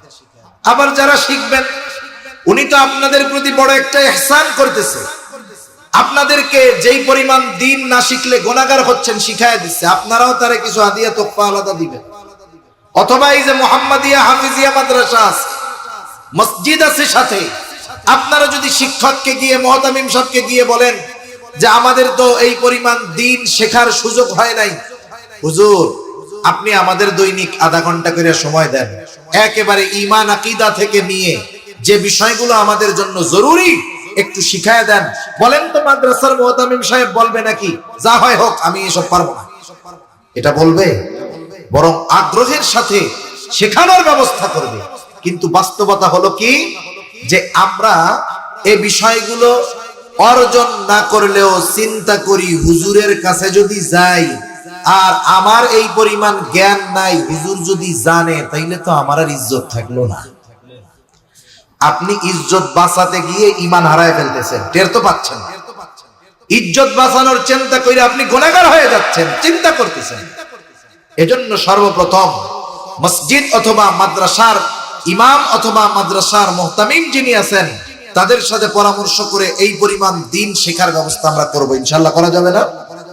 দ্বিতীয় মাধ্যম হলো যদি হাতে বেশি সময় থাকে, উলামায়ে কেরামের তত্ত্বাবধানে আমার যদি সময় থাকে 1 চিল্লা 2 চিল্লা 3 চিল্লায় চলে যাব।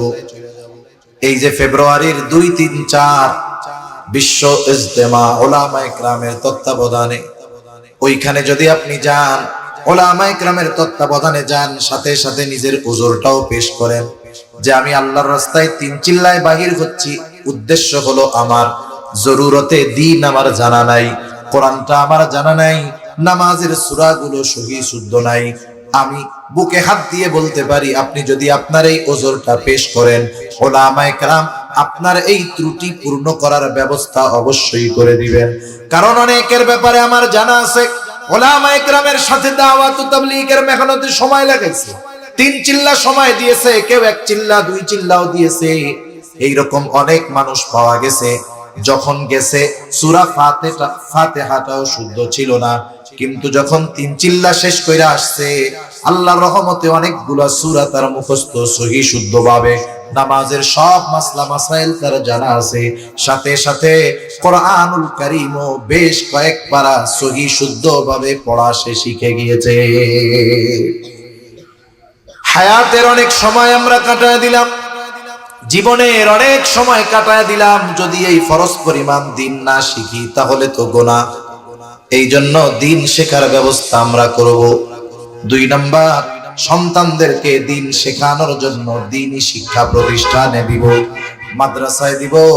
এই সন্তানেরা যদি আলেম হয়, হাফেজ হয়, আমি হইতে পারি নাই, আমি যদি সন্তানদের আলেম হাফেজ হওয়ার ব্যবস্থা করে দেই, বলেন তো দুনিয়াতে একটা কৃষকের ছেলে, বাবা কৃষক, ছেলে বড় অফিসার হয়েছে, বিসিএস ক্যাডার, ঢাকা শহরে অনেক বড় অ্যাপার্টমেন্ট থেকে গভর্নমেন্ট দিয়েছে, ছেলে সম্মানিত হয়েছে, বলেন তো ছেলের কারণে ওই বাবাও সম্মানিত হয় কি হয় না? ওই 5 তলা বাসায় যেমন ছেলে থাকতে পারে, ওই কৃষক বাবাও ছেলের কারণে থাকতে পারে।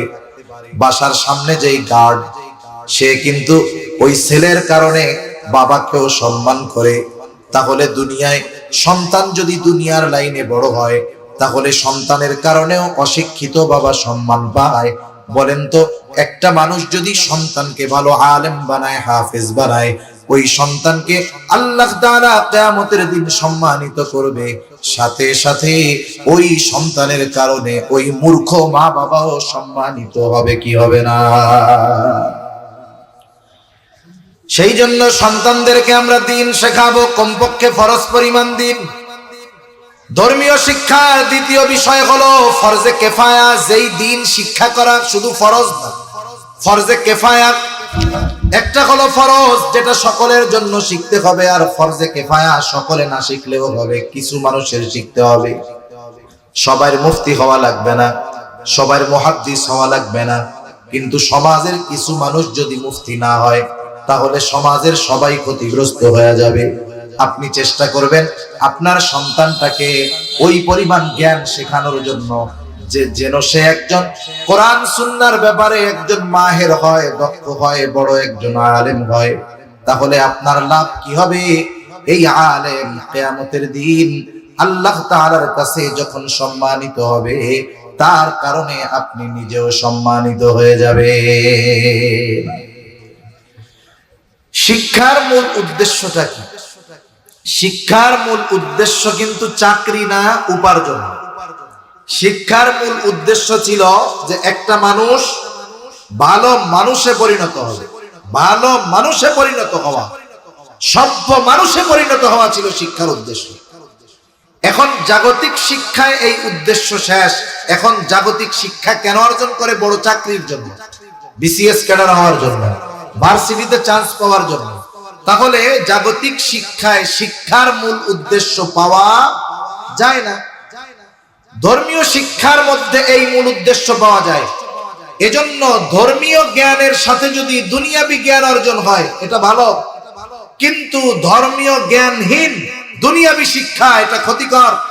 এজন্য সন্তানদেরকে দিন শিক্ষা দেওয়া অবশ্যই জরুরি, এবং নিজেও যতটুকু শিক্ষা ফরজ ততটুকু শেখা জরুরি।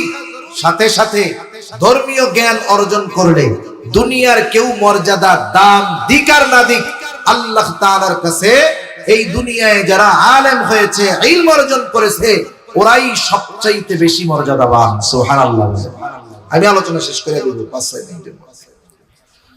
আল্লাহ তাআলা কোরআনুল কারীমের মধ্যে বলেন, ইয়ারফাইল্লাহু আল্লাযীনা আমানু মিনকুম ওয়াল্লাযীনা উতুল ইলমা দারাজাত। আল্লাহ তাআলার কাছে মূলত উচ্চ মর্যাদায় সমাসীন কারা? আল্লাহ তাআলা দুইটা শর্ত দেন। আল্লাহ তাআলা এক নম্বরে বলেন আল্লাযীনা উতুল ইলমা, এক নম্বর হলো ইয়ারফাইল্লাহু আল্লাযীনা আমানু মিনকুম, তোমাদের মধ্যে যারা ঈমান এনেছে, ওয়াল্লাযীনা উতুল ইলমা দারাজাত, আর যারা ইলম অর্জন করেছে তাদের মর্যাদা আল্লাহ তাআলা সমুন্নত করে দিবেন। তাহলে ঈমান আছে মুমিন, সাথে সাথে ইলম অর্জন করেছে, এদের মর্যাদা আল্লাহর কাছে বেশি। এখন কথা হইল আলেমের মর্যাদা কেন বেশি? কারণ একটা মানুষ কে মর্যাদাবান এটা নির্ভর করে তাকওয়ার উপরে। আল্লাহ তাআলা বলেন ইন্না আকরামাকুম ইনদাল্লাহি আতকাকুম। আল্লাহ তাআলা বলেন তোমাদের মধ্যে সর্বাধিক সম্মানিত সে যে বেশি মুত্তাকি, পরহেজগার, খোদাভীরু, সে বেশি সম্মানিত। তার মানে সবচেয়ে সম্মানিত সে যে বেশি কাকে ভয় করে। জোরে বলেন। আল্লাহকে যে যত বেশি ভয় করে সে হইল তত বড় মুত্তাকি, পরহেজগার, সম্মানিত মানুষ। আর সবচাইতে বেশি আল্লাহকে ভয় করে কারা, সেই কথাও আল্লাহ তাআলা কোরআনুল কারীমের মধ্যে বলেন। আল্লাহ তাআলা বলেন ইন্নামা ইয়াখশাল্লাহা মিন ইবাদিহিল উলামা, মানুষদের মধ্যে আলেমরাই সবচাইতে বেশি আল্লাহকে ভয় করে। এখন মনে করেন অনেকে আছে আমাদের মধ্যে আলেম হইতে পারে না, কিন্তু সে যদি তার সন্তানটাকে আলেম বানায় তাহলে তার লাভ না লস? জোরে কোন? দুনিয়ারও লাভ, আখিরাতেরও লাভ। সেই জন্য আমাদের সন্তানদেরকে যদি ঈমান বাঁচাতে চাই, সন্তানদেরকে যদি ভবিষ্যতে নাস্তিক হোক এটা যদি না চাই, সন্তানদেরকে যদি সুনাগরিকে পরিণত করতে চাই, আল্লাহ তাআলার নিকটে যদি ওই সন্তানকে সম্মানিত বানাতে চাই, তাহলে দ্বীন শিক্ষার কোনো বিকল্প না।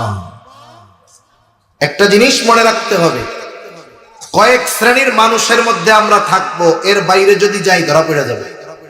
এক নাম্বার, সম্ভব যদি হয় আলেম হব, আলেম কুন আলেমান, আলেম হও, যদি সেইটার আর সুযোগ আলেম হও। দুই নাম্বার আও মুতাআল্লিমান, শিক্ষক হও।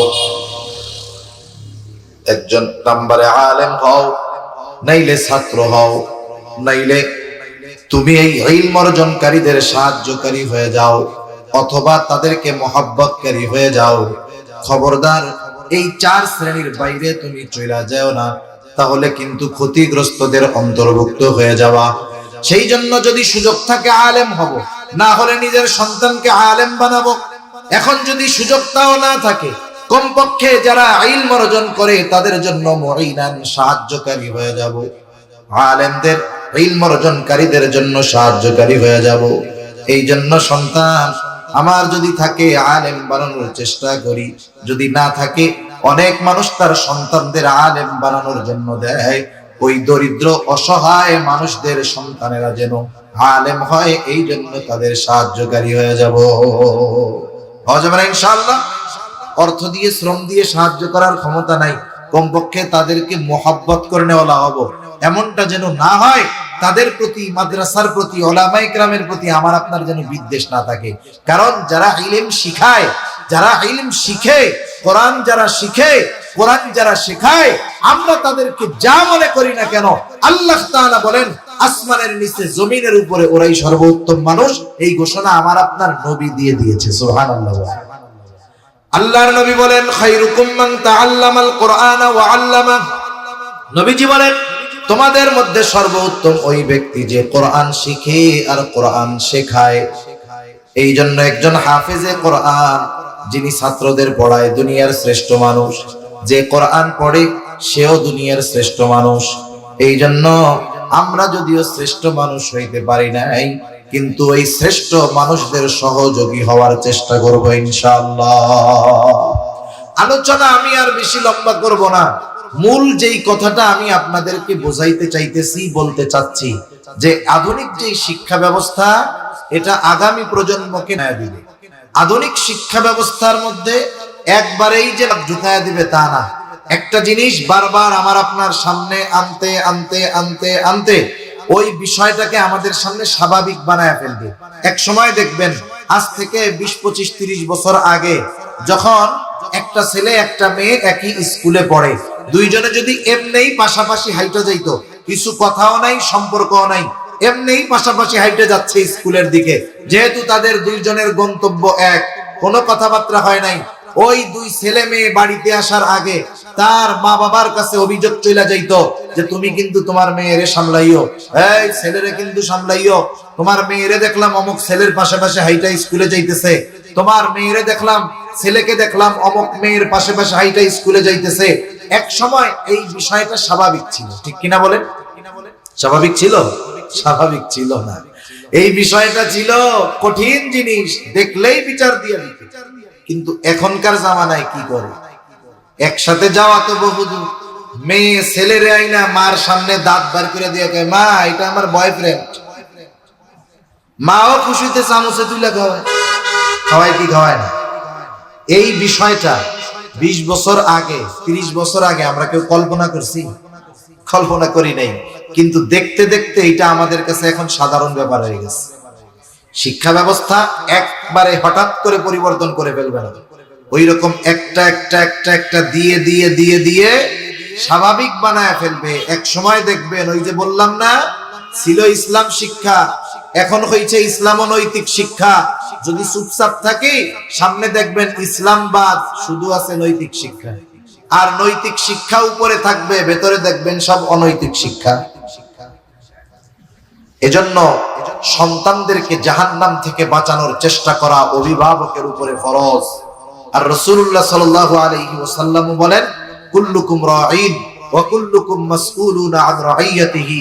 তোমরা প্রত্যেকেই দায়িত্বশীল, আর প্রত্যেককে তার দায়িত্বের ব্যাপারে আল্লাহ তাআলার নিকটে জবাবদিহিতার কাঠগড়ায় দাঁড়াতে হবে। জবাবদিহিতা করতে হবে যে আপনি আপনার সন্তানকে তার যেই হক ছিল আদায় করেছেন কিনা, মেয়ের হকগুলো আদায় করেছেন কিনা, আপনার অধীনস্থদের হকগুলো আদায় করেছেন কিনা। এই জবাবগুলো যদি কিয়ামতের ময়দানে না দেওয়া যায়, তাহলে অনেক দিনদার নামাজি হাজি ধরা খেয়ে যাবে। এজন্য আপনাদের কাছে অনুরোধ, একটা জাতিকে যেতে হয়, ওই জাতির দুইটা জিনিসকে ধ্বংস করতে হয়। কয়টা জিনিস? একটা জাতিকে যদি শেষ করে দিতে হয়, দুইটা জিনিস ধ্বংস করতে হয়। একটা হলো ওই জাতির সভ্যতা সংস্কৃতি। আমরা হলো মুসলিম জাতি। আমরা কি জাতি? জোরে বলেন। মুসলিম জাতি। আগে মুসলিম, এরপরে বাংলাদেশি, এরপরে বাঙালি। মনে রাখবেন, সব সময় অগ্রাধিকার দিতে হবে মুসলিম বিষয়টাকে। আমরা মুসলিম জাতি। আমাদের মধ্যে আমাদের এই মুসলিম জাতির সভ্যতা সংস্কৃতি আছে না নাই? আছে। এখন এই টার্গেট হলো মুসলমানদের যেই পার্সোনাল সভ্যতা সংস্কৃতি, এটা থেকে তাদেরকে বের করে তো সভ্যতা সংস্কৃতি মুসলমানদের মধ্যে ঢুকায় দাও। এটা হলো তাদের প্রথম মিশন। এবং এই কারণে এই বিষয়ে তারা অনেক সফল। এই বিষয়ে তারা সফল। দেখেন না, 31st নাইট পালন করে কেমনে, নতুন একটা লাইন উৎসব এটা পালন করে কেমনে। তারপরে 14ই ফেব্রুয়ারি আসতেছে, দেখবেন কত ওয়াজ প্রত্যেক মসজিদে হবে, প্রত্যেক মাহফিলে বলবে। এরপরেও দেখবেন এই ওয়াজে কাজ হবে না, একদল ওই দিন তাদের কর্ম করেই ছাড়বে। আছে না নাই? সভ্যতা ঢুকায় দিচ্ছে। এরপরে দেখবেন পহেলা বৈশাখ আসবে, ওই দিন দেখবেন এক সভ্যতা সংস্কৃতি উদযাপন করতে থাকবে, এমন এমন কথা বলবে, কাজ করবে যেগুলো ইসলামের সাথে সাংঘর্ষিক তো আছেই, ওগুলো একবারে বিকৃত মস্তিষ্ক না হইলে ওইসব কাজ করতে পারে না। এখন ওইটার যখন ঢুকায়া দিতে পারবে, অবস্থা কেমন হবে জানেন? অবস্থা হলো উপরে প্যাকেটে মুসলমান, ভিতরে মুসলমানিত্ব কিচ্ছু নাই। একটা বোতল মনে করেন, এই বোতলটার উপরে লেখা উটের দুধ হালাল, আসছে সৌদি আরব থেকে। বোতলটা এরকম, ভেতরে বইরা দিছে প্রস্রাব। এখন আমি যদি বলি এইটা হলো দুধ, এটা হলো এই সেই, বোতলে যা লেখা থাকুক না কেন, মূল বিষয় হলো ভেতরে যা আছে এই বোতলটা ওইটারই বোতল। এখন ভেতরে আছে পানি, আমি যদি আপনাকে টাকা পয়সা দিয়ে কই না ভাই এটা হলো মধুর বোতল, মানবেন আপনারা? যা থাকে থাক, এখন তো পানি লেখা আছে, এর মধ্যে যদি আমি সরিষার তেল দিয়ে দিই, দেখবেন না আপনারা উপরে লেখা আছে ড্রিঙ্কিং ওয়াটার। হ্যাঁ, আপনাদেরকে যদি দুধ দেখতেছেন ভিতরে, আমি যদি বলি না ভাই এটা কিন্তু পানি, মানবেন? মানবেন? তাহলে দেখেন, যখন ভেতরে ঢুকায় দেয়, উপরে মুসলমানের লেবাস থাকে, প্যাকেট থাকে, আবরণ থাকে, লেভেল থাকে, কিন্তু ভেতরে মুসলমানিত্ব থাকে না। মুসলমান যদি এরকম চলে, কাফেররা কিচ্ছু বলবে না। 2 নাম্বার হলো ওই জাতির মূল শিক্ষাকে তাদের থেকে দূরে সরায় দিতে হবে। মনে রাখবেন, আমরা মুসলমান, আমাদের শিক্ষা ব্যবস্থা প্রণয়ন হবে ইসলামের আলো, ধর্মীয় আলোকে আমাদের শিক্ষা ব্যবস্থার প্রণয়ন হবে। আস্তে আস্তে যদি শিক্ষা ব্যবস্থা থেকে ইসলামকে দূরে সরায় দেওয়া যায়, এই 2 জিনিস, 2 ট্যাবলেট, যেই ওই জাতি যদি এটা গলতকরণ করে, ওই জাতির ধ্বংস হইতে 50 বছরও লাগবে না। ঠিক কিনা বলেন? এই 2টাই আমাদের দেশে চলতেছে। আমরা ওয়াজ মাহফিলে বইলা বইলা শেষ করতে পারি না, মসজিদে বলে বলে হয়রান ক্লান্তি হয়ে যাই। আমাদের অবস্থা ওই রকম। আমরা জোর করি যে দিনের পথে ফিরে আসেন, আর ওনার যাদেরকে বলি ওরা মনে করে হুজুরাই আমাকে বড় দুশমন, হুজুর গোজালায় আর বাঁচলাম। এখন এই পরিস্থিতি যদি হয়, তাহলে বলেন এই জাতির চূড়ান্ত অধপতন হতে অনেক বছর লাগবে নাকি? অনেক বছর লাগবে না। এজন্য আপনারা অল্প কিছু মানুষ আছেন, হয়তো এই যে ভিডিও করতেছে কিছু মানুষ শুনবে, সকলের কাছে অনুরোধ, আপনি কোন সময় এইটা কামনা করেন না, আপনি কোন সময় চান না যে আপনার ছেলেটা বড় হওয়ার পরে বলুক আব্বা আমারে তো নিজে আমার মনে মনে মাইয়া মাইয়া মনে হইতেছে, আমি মনে হয় মেয়ে আব্বা। এটা কি কেউ চায়? আপনি কখনো চান না যে আপনার মেয়ে এটা বড় হচ্ছে, সে আপনার এরকম একদিন বলবে আব্বা আমার তো মনে হচ্ছে আমি ছেলে, তাইলে আমি আজকে থেকে ছেলে। কি শিক্ষা দিচ্ছে আমাদের সন্তানদের? কি হচ্ছে আমাদের সন্তানদের জন্য ষড়যন্ত্র? এজন্য প্রত্যেকটা সচেতন মানুষকে সতর্ক থাকার দরকার। আর এই যে ইস্যুগুলো চলতেছে এখন শিক্ষা ব্যবস্থা নিয়ে, এখানে শুধু মুসলমানদের প্রতিবাদ করার বিষয় নয়, সকল ধর্মের সব শ্রেণীর মানুষের প্রতিবাদ করা দরকার। কারণ এই বিষয়গুলো তো সকল শ্রেণীর মানুষের জন্য ক্ষতিকর। সামাজিক চেইন নষ্ট হয়ে যাবে, এই যে সমাজ ব্যবস্থা ধ্বংস হয়ে যাবে। মনে রাখবেন, মানুষকে বলা হয় সোশিয়াল বেইং, সামাজিক প্রাণী। যদি সমাজ ব্যবস্থা নষ্ট হয়ে যায়, এই সমাজ কি যে নিকৃষ্ট এক অবস্থায় পতিত হবে এটা কল্পনা করা যাচ্ছে না। এজন্য সন্তানদের দিন শেখানোর দরকার, তাদেরকে দিন শেখানোর দরকার। দিনের উপরে তাদের পরিচালনা করার জন্য আমাদেরকেও দিন শেখার দরকার। আর এই জন্যই এই জাতিকে বাঁচানোর জন্য, এই উম্মাকে বাঁচানোর জন্য, মানব জাতিকে সঠিক অবস্থানে রাখার জন্য এই মাদ্রাসাগুলোও দরকার। ঠিক কিনা বলেন? আরো কিছুকাল পরে হয়তো আমরা বুঝতে পারবো এক একটা ছোট ছোট দ্বীনি প্রতিষ্ঠানের কি প্রয়োজনীয়তা ছিল। এই দ্বীনি প্রতিষ্ঠানগুলো আমাদের জন্য কত নেয়ামত ছিল এটা বুঝতে পারবে। তো বিষয়কে সাপোর্ট দিয়ে এখন তারা চরম বিপদে আছে, সমাজ ব্যবস্থা নষ্ট হয়ে গেছে। আমরা তো আলোর দিকটা দেখি, অন্ধকারের দিকটা দেখি না। সেজন্য এদেশের ওলামায়ে কেরাম এখনো সচেতন, বড় কিছু হওয়ার আগে আমাদেরকে সচেষ্ট করে, সতর্ক করে। সেজন্য আমাদের উচিত যখন এই ধরনের বিষয়গুলো নিয়ে কোনো ধরনের আহ্বান হয়, সহযোগিতা কাম্য করা হয়, তখন আমাদের উচিত যার যেভাবে সহযোগিতা করার এবিলিটি আছে ওইভাবে সহযোগিতা করা, প্রতিবাদ মুখর হওয়া। প্রত্যেকটা অভিভাবকের উচিত ছিল স্কুলে স্কুলে গিয়ে এই প্রতিবাদগুলো করা। কিন্তু আপনারা সাধারণ মানুষেরা, অধিকাংশ মানুষ এগুলো করে নাই, বরং উলামায়ে কেরাম এই কথাগুলো বলার পরে তাদের প্রতি হুমকি আসে, ধামকি আসে, তাদেরকে বড় বড় থ্রেট দেওয়া হয়। এরপরেও আমাদের বিজ্ঞ উলামায়ে কেরাম উম্মতের কল্যাণে জীবনের রিস্ক নিয়ে এই কথাগুলো বলে, দায়বদ্ধতার থেকে। না বললে কিয়ামতের দিন আল্লাহর সামনে দাঁড়াতে হবে। এই জন্য সেজন্য আপনাদেরকে বলি, সুনাগরিকে পরিণত করতে হলে, আগামী প্রজন্মকে থেকে বাঁচাতে হলে, আমার সন্তানদের ভিতরে পশুর চরিত্র না ঢুকে যায়, এই ফিকির যদি আমাদের মধ্যে থাকে, তাহলে ধর্মীয় শিক্ষার বিকল্প আর কোনো কিছু নাই। আল্লাহ সুবহানাহু ওয়া তাআলা আমাদের সকলকে কথাগুলো বুঝবার তৌফিক দান করুন। সকলে বলি আমিন। আরো জোরে বলি আমিন।